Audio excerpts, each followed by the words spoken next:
Hi, and welcome to Rontime.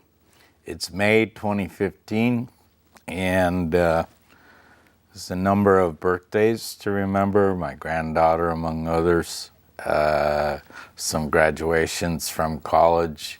Way to go, kid, you know. And, of course, again, the passing of some people who have, in the words of TWA, flown west, including my good buddy Dave Walker, who taught me how to paint metal flake blue paint. So I painted a bus, I painted a base, I don't know what else, but gonna miss David. He's a good man. A lot of time in Cholla Bay and Rocky Point with him. So,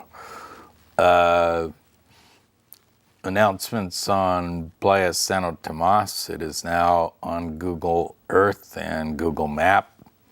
And so you can look at Playa Santo Tomas from the convenience and comfort of your living room.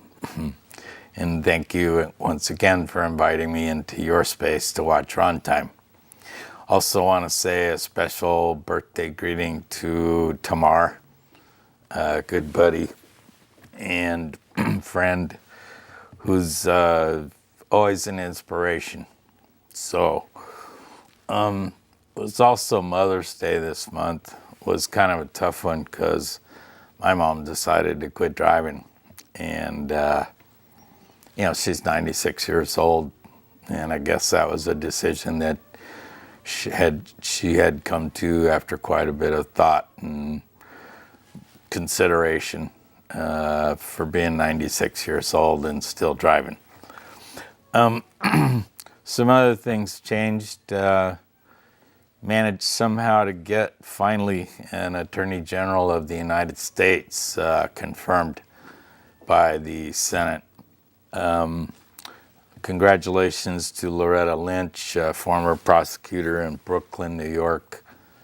It's my sincere hopes that you, in your new role as Attorney General, as the first black woman to be elected or appointed to that office, I should say, will take a serious look at the United States of incarceration and change that. The United States is 5% of the world's population, and yet we house more than 20%, almost 25% of the world's prisoners. And most of them are being held in for-profit prisons, which are costing the taxpayers more money than publicly run facilities of the same nature. And seems to me in the state of Arizona, don't know what we're doing this year with Dookie Duke as governor, because he's pretty secretive about his role with the prisons and his direct relationship with the Koch brothers, who use prison labor to manufacture all sorts of products that I've asked you to boycott, including their napkins, their forest products, their Weyerhaeuser, this and that, and all of that, Vanity Fair, and all those other brawny towels and stuff that are manufactured using prison labor at 20 cents an hour and mandatory 8-hour sentences of work every day. So you can see, since 4 out of those 5 prisoners in America are persons of color, then you, as the first woman colored Attorney General of the United States, you have an opportunity that your predecessor did not take advantage of, and that was to actually bring racial justice to the Justice Department itself. Clearly, statistics would not indicate that 80% of the crimes are being committed by 20% of the people. And yet, when you look at prison populations, that's exactly how it stacks up. That there's 20% of the prisoners that are white, even though that's 80% or almost 50% of the U.S. population at this time. And that the persons of color that are incarcerated in the United States represent a very small portion of the population compared to the population within incarceration. Well, that's an indication that the system of justice is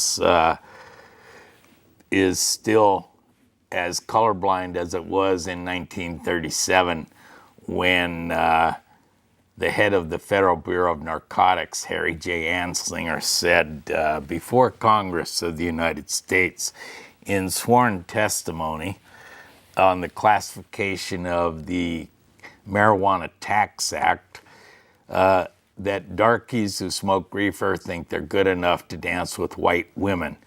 And that is the reason that, including today and up to today, you can be arrested for smoking a plant that's legal in 4 states, that's medically legal in another 34 states, and that in the District of Columbia is also legal. And so you're seeing a schism in the Department of Justice and in the Attorney General's office between fact and reality. And you insist when you drag us to court and charge us with possession of marijuana that we tell the truth, the whole truth, and nothing but the truth. And yet we're being prosecuted under statutes that are absolutely based on a lie, that cannabis is a narcotic that causes derangement and reefer madness and was going to be the ruin of fine white society forever.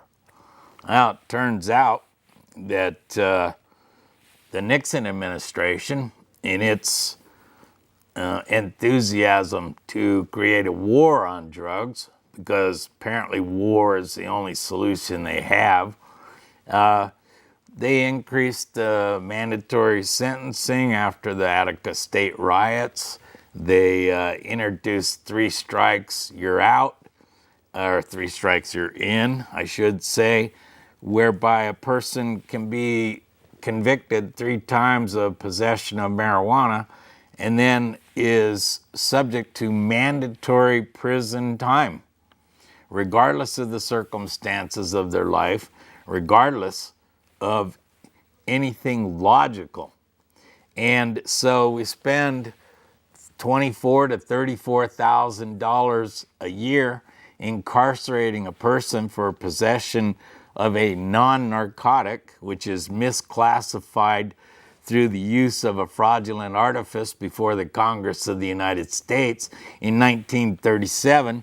And we've had a string of presidents and attorney generals who haven't had the courage to stand up to the DEA and tell the truth. That is not a narcotic, that it has tremendous medicinal values that have not been studied because of a ban on research and a lack of research in the United States. And so we're seeing research occur in places like Leeds, England, where cannabinoid oils are treating brain cancer and tumors with some success, and not simply a placebo effort whatsoever. Placebo effect, these statistics are bearing out that cannabinoid oils and cannabidiol, or whatever, will actually attack cancer cells and convince them to commit suicide in the body and to self-destruct. Interesting studies. But studies like that have not been allowed in the United States ever since the DEA was empowered in the 70s to discourage any positive, any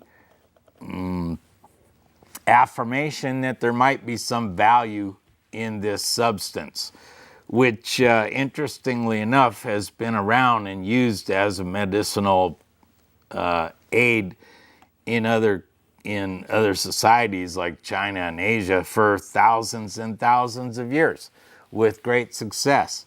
But it wouldn't occur to the United States Attorney General to actually look at the facts and to determine that the war on drugs was responsible for thousands and thousands and thousands of deaths worldwide, because people in the United States still consume more cannabis than is grown here, and so it has to be imported to meet supply.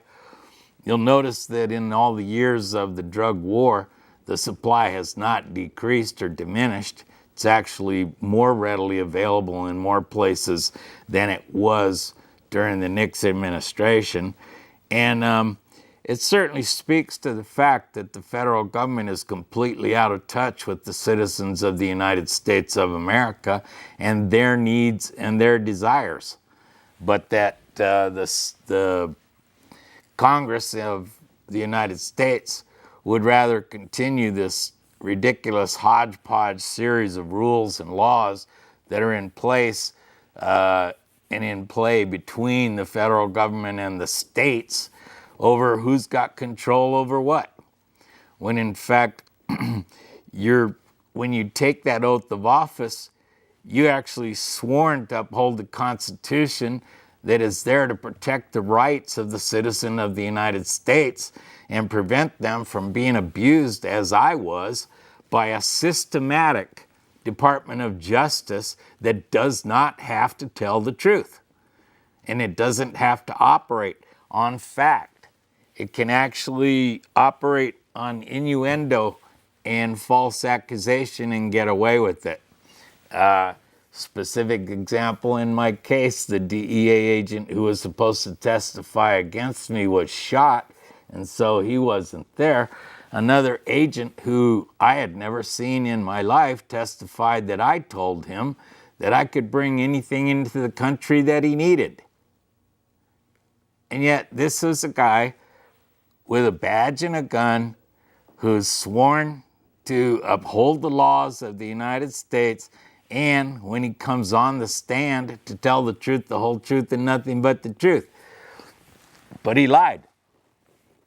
And he also didn't reveal that the DEA had lost the evidence against me, that the evidence against me had actually been stolen from their secured locker at their DEA security here in Tucson, Arizona. So they didn't even have any evidence.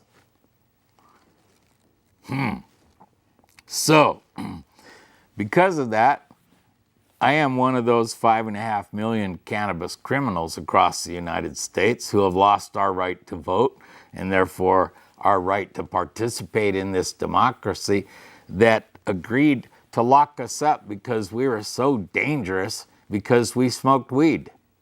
Well, if you look on the cover of National Geographic this month, you'll see that it is the lead article and the cover story is about the medicinal value and the medicinal use of cannabis and of cannabinoid oils. And so if such a lofty organization whose charter is to go out and explore the world for truth and beauty can, on their cover, state that there are medical purposes to this plant that are currently being ignored and rejected by the United States of America because we'd rather be the 21st century slavery system that incarceration in for-profit prisons turns out to be. That in fact, when you look at the numbers, there are more young black men incarcerated in the United States today than were liberated by the Emancipation Proclamation of Abraham Lincoln at the conclusion of the Civil War. And you ask yourselves, what kind of a community would hire people to keep other people in jail for something that's not a crime just because the head of the Federal Bureau of Narcotics was allowed to use a fraudulent artifice before the Congress of the United States? The same Congress that of late has allowed itself to legally invest in insider trading on information that they have gained from closed hearings behind doors that you and I, the citizens of the United States, would be under arrest for securities fraud and insider trading if we did what they did. And I must remind you that the Congress of the United States is the organization that continues to give itself advantages that it does not allow the average American citizen, and that it has become a body of such privilege, such power, and such wealth that the citizens of the United States no longer matter to them unless we're raising money for their political action campaigns. Which, by the way, Citizens United from the Supreme Court of the United States gave corporations the ability to give unlimited funds in political campaigns and donate without having to reveal their donations in any way. And I believe that it was the Koch brothers, several of the wealthiest Americans, who through the American Legislative Exchange Council, ALEC, pushed this kind of legislation into place slowly, carefully, state by state, starting with school boards, then city and county councils, and then state governors and state legislators, so that it is to the advantage of the wealthiest 1% in America to be able to incarcerate people for non-criminal activities, non-violent, non-intrusive, so that they could get even wealthier. And these gentlemen will make roughly $20 billion each off of completion of the Keystone Pipeline. So they can push their crude oil sands from Canada to Houston, where it can be refined and sold to the Chinese, where it gets shipped overseas. So it doesn't actually benefit the United States at all to have this extremely dangerous, high-pressure, high-temperature pipeline running through the most important aquifer in the world, the aquifer underneath the Great Plains. And again, we are now seeing that the oil and gas industry, through the use of hydraulic fracturing, has released more methane into the atmosphere than before fracking existed, and that they're actually taking nice, clean natural gas out of the ground and claiming that they're burning a nice, clean fuel for us to have clean power, when in fact the methane release that has been accomplished through fracking has been more damaging than any of their efforts to clean up. And so as long as we're burning fossil fuels that we've dragged from underneath the surface of the earth, we're also burning everything else that went down in there with them. And that includes toxics, heavy metals, and other things that you really should just leave under the earth, considering there is a viable source called hemp, from which you can get cheaper, cleaner, better oil than you can from drilling into the ground of the earth. Plus, you sequester 4 times more carbon than any other species of plant on earth when you grow hemp.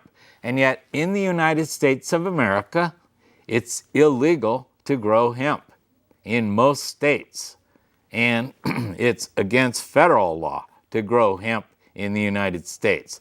So the thousands of products that are made out of hemp that are imported to the United States from Canada and China and places where it's legal to grow hemp benefit a very small portion of the American people to have this absurd law in place ever since 1920s, when Randolph Hearst and his wealthy newspaper buddies put the law in place so they would not have to compete with the efficiency of hemp, since they already owned conifer forests for their paper mills, for their newspaper. And because of those few wealthy individuals, the United States of America is refusing to become energy independent and carbon neutral because it's against the law. Well, Miss Attorney General, I don't know exactly how to address you, Ms. Attorney General, Mrs. Attorney General of the United States. It's up to you to go to the President and to say to the President, you must sign the proclamation Harry Anslinger Day. You must legalize hemp and cannabis in the United States for commercial crops to reduce our dependency upon any imported oil and to move away from fossil fuel-based energy and move towards a sustainable agricultural solution. And by legalizing hemp and cannabis across the United States and making April 20th every year a national holiday for gardening in every community, then you can actually bring people back into the community who have committed nonviolent crimes.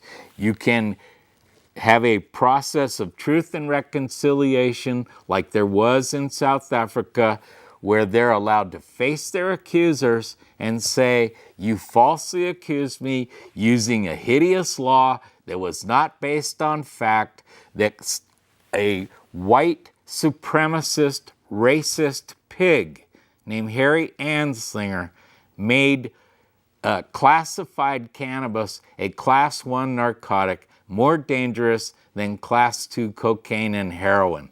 So, the loss of the war on drugs and the losses that we have sustained on the basis of those lies in 1937 need to be reversed now in 2015. You are the first black woman attorney general ever. This is your opportunity to sit down with the president, to go over the proclamation, to establish a process by which the Department of Agriculture takes responsibility for the change, and that the use of for-profit prisons to incarcerate 4 out of 5 Americans of persons of color, when 5% of the world's population is incarcerating 25% of the world's prisoners, it is time for you to make a change. Now, I come to you for probably one of the last times from Access Tucson in Tucson, Arizona, because the city of Tucson has cut our funding to zero and provided us with no resources, even though Cox Cable is continuing to put money into their general funds that should be running this television station. So, I'd like to thank you for having invited me into your viewing space for Rontime. This is number 26. I can finally alphabetize my list. And I'd like to thank you for the opportunity to speak with you frankly about truth and justice in the United States of America, a place where those two concepts are very, very far from fact. So, have a nice day.